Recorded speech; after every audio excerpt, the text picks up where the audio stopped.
Would you pay $1,000 for a ticket on a train you may never ride?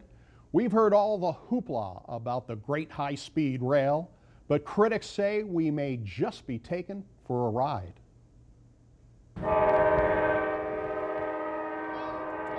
Gliding along Interstate 55, Amtrak high-speed rail service is becoming a reality.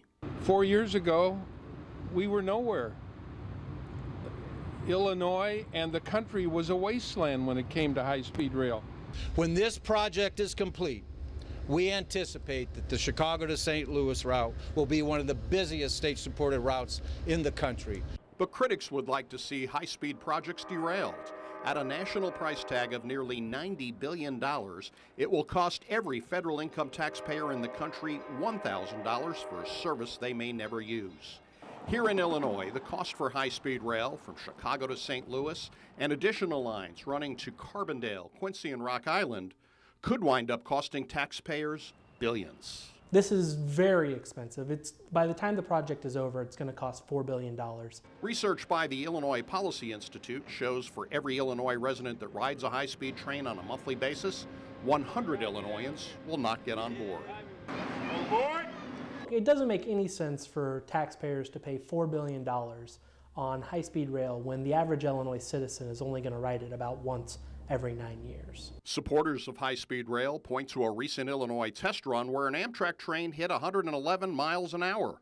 Which was the fastest time of a passenger train outside the Northeast in American history. Critics point out only 75% of the Chicago to St. Louis line will be able to handle higher speeds by 2015. And the average speed along the line will only be 60 to 75 miles an hour.